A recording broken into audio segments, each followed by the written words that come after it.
اعوذ باللہ من الشیطان الرجیم، بسم اللہ الرحمن الرحیم۔ الحمد للہ رب العالمین والصلاة والسلام علی سید المرسلین و خاتم النبیین، اما بعد۔ صحیح بخاری، باب کتاب المغازی، حدیث نمبر 4121، اردو ترجمہ۔ مجھ سے محمد بن بشار نے بیان کیا، کہا ہم سے غنزر نے، ان سے شعبہ نے، ان سے سعد بن ابراہیم نے، انہوں نے ابو سعید خدری رضی اللہ عنہ سے سنا، انہوں نے بیان کیا کہ بنو قریظہ نے سعد بن معاذ رضی اللہ عنہ کو ثالث مان کر ہتھیار ڈال دیے، تو رسول اللہ صلی اللہ علیہ وسلم نے انہیں بلانے کے لیے آدمی بھیجا۔ وہ گدھے پر سوار ہو کر آئے۔ جب اس جگہ کے قریب آئے جسے حضور صلی اللہ علیہ وسلم نے نماز پڑھنے کے لیے منتخب کر رکھا تھا، تو حضور صلی اللہ علیہ وسلم نے انصار سے فرمایا کہ اپنے سردار کے لینے کے لیے کھڑے ہو جاؤ۔ یہ حضور صلی اللہ علیہ وسلم نے یوں فرمایا، اپنے سے بہتر لیڈر کے لیے کھڑے ہو جاؤ۔ اس کے بعد آپ نے ان سے فرمایا کہ بنو قریظہ نے تم کو ثالث مان کر ہتھیار ڈال دیے ہیں۔ چنانچہ سعد رضی اللہ عنہ نے یہ فیصلہ کیا کہ جتنے لوگ ان میں جنگ کے قابل ہیں انہیں قتل کر دیا جائے اور ان کے بچوں اور عورتوں کو قیدی بنا لیا جائے۔ حضور صلی اللہ علیہ وسلم نے اس پر فرمایا کہ تم نے اللہ کے فیصلے کے مطابق فیصلہ کیا، یا یہ فرمایا کہ جیسے بادشاہ یعنی خدا کا حکم تھا۔ حدیث نمبر 4122، اردو ترجمہ۔ ہم سے زکریا بن یحییٰ نے بیان کیا، کہا ہم سے عبداللہ بن نمیر نے بیان کیا، ان سے حشام بن عروہ نے بیان کیا، ان سے ان کے والد نے، اور ان سے عائشہ رضی اللہ عنہا نے بیان کیا کہ غزوہ خندق کے موقع پر حضرت سعد رضی اللہ عنہ زخمی ہو گئے تھے۔ قریش کے ایک کافر شخص حبان بن ارقا نامی نے ان پر تیر چلایا تھا اور وہ ان کے بازو کی رگ میں آگے لگا تھا۔ نبی کریم صلی اللہ علیہ وسلم نے ان کے لیے مسجد میں ایک ڈیرا لگا دیا تھا تاکہ قریب سے ان کی عیادت کرتے رہیں۔ پھر جب آپ غزوہ خندق سے واپس ہوئے اور ہتھیار رکھ کر غسل کیا تو جبرائیل علیہ السلام آپ کے پاس آئے۔ وہ اپنے سر سے غبار جھاڑ رہے تھے۔ انہوں نے حضور صلی اللہ علیہ وسلم سے کہا، آپ نے ہتھیار رکھ دیے؟ خدا کی قسم ابھی میں نے ہتھیار نہیں اتارے ہیں، آپ کو ان پر فوج کشی کرنی ہے۔ حضور صلی اللہ علیہ وسلم نے دریافت فرمایا کہ کن پر؟ تو انہوں نے بنو قریظہ کی طرف اشارہ کیا۔ حضور صلی اللہ علیہ وسلم بنو قریظہ تک پہنچے اور انہوں نے اسلامی لشکر کے 15 دن کے سخت محاصرے کے بعد سعد بن معاذ کو ثالث مان کر ہتھیار ڈال دیے۔ حضور صلی اللہ علیہ وسلم نے سعد رضی اللہ عنہ کو فیصلے کا اختیار دیا۔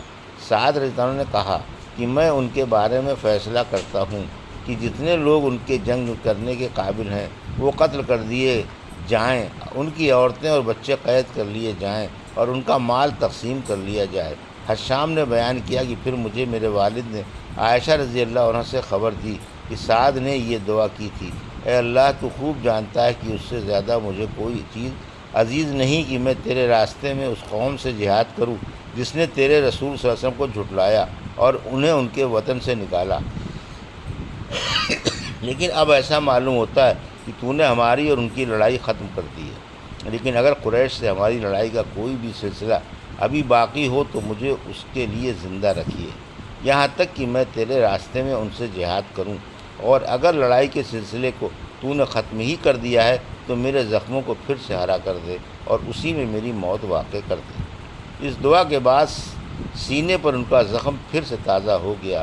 مسجد میں قبیلہ بنو غفار کے کچھ صحابہ کا بھی ایک ڈیرا تھا۔ خون ان کی طرف بہہ کر آیا تو وہ گھبرا گئے اور انہوں نے کہا، اے ڈیرے والو، تمہاری طرف سے یہ خون ہماری طرف کیوں بہہ کر آ رہا ہے؟ دیکھا تو سعد کے زخم سے خون بہہ رہا تھا، ان کی وفات اسی میں ہوئی۔ حدیث نمبر 4123، اردو ترجمہ۔ ہم سے حجاج بن منہال نے بیان کیا، کہا ہم کو شعبہ نے خبر دی، کہا مجھے عدی بن ثابت نے خبر دی، انہوں نے برا بن عازب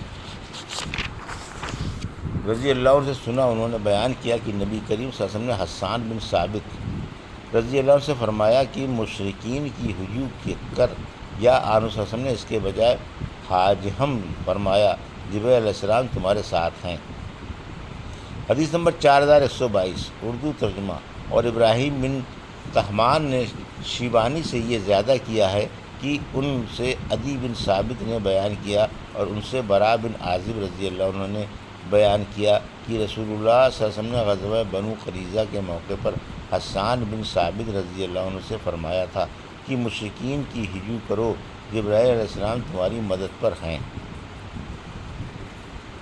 حدیث نمبر 4125 اردو ترجمہ غزوہ ذات الرقاع کا بیان۔ یہ جنگ محارب قبیلے سے ہوئی تھی جو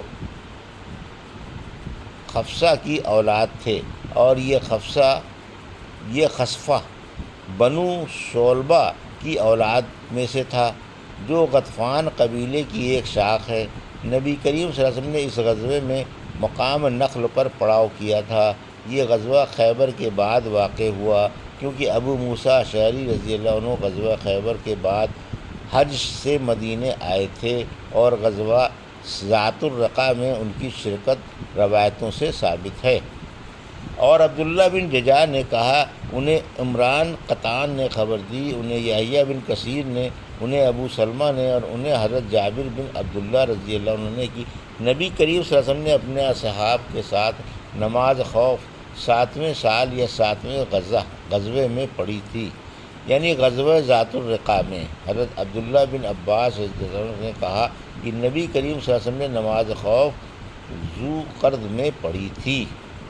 حدیث نمبر 4126 اور بکر بن سوادہ نے بیان کیا، ان سے زیاد بن نافع نے بیان کیا، ان سے ابو موسیٰ نے، اور ان سے حضرت جابر رضی اللہ عنہ نے بیان کیا کہ نبی کریم صلی اللہ علیہ وسلم نے غزوہ محارب اور بنی صلبہ میں اپنے ساتھیوں کو نماز خوف پڑھائی تھی۔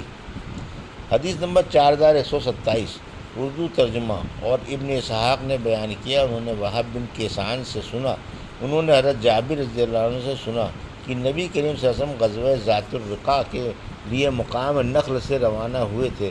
وہاں آپ کا قبیلہ غطفان کی ایک جماعت سے سامنا ہوا، لیکن کوئی جنگ نہیں ہوئی، اور چونکہ مسلمانوں پر کفار کے اچانک حملے کا خطرہ تھا، اس لیے حضور صلی اللہ علیہ وسلم نے 2 رکعت نماز خوف پڑھائی۔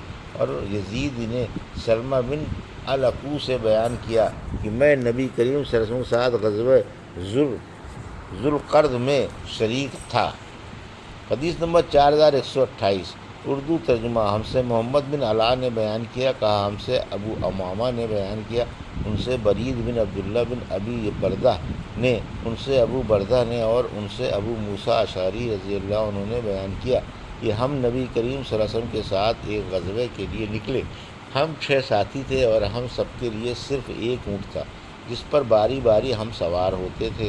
پیدل طویل اور پرمشقت سفر کی وجہ سے ہمارے پاؤں پھٹ گئے، میرے بھی پاؤں پھٹ گئے تھے، ناخن بھی جھڑ گئے تھے، چنانچہ ہم قدموں پر کپڑے کی پٹی باندھ کر چل رہے تھے، اس لیے اس کا نام غزوہ ذات الرقاع پڑا، کیونکہ ہم نے قدموں کو پٹیوں سے باندھا تھا۔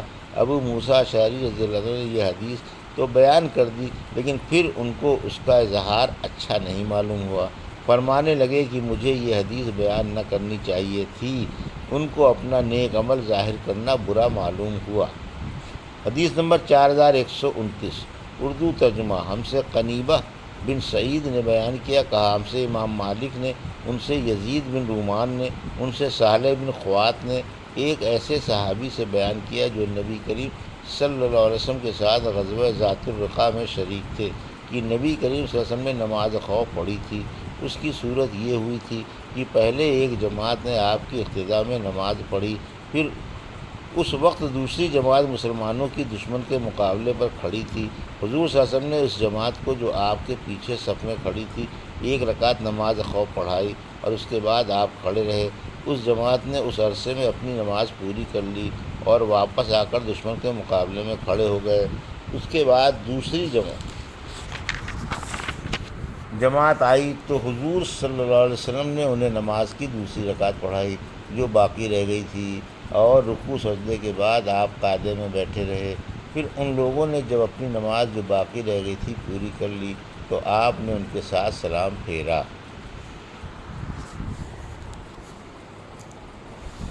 یہ تھی صحیح بخاری باب کتاب المغازی کی حدیث نمبر 4121 سے 4129 کا اردو ترجمہ جو ابھی آپ نے سماعت فرمایا۔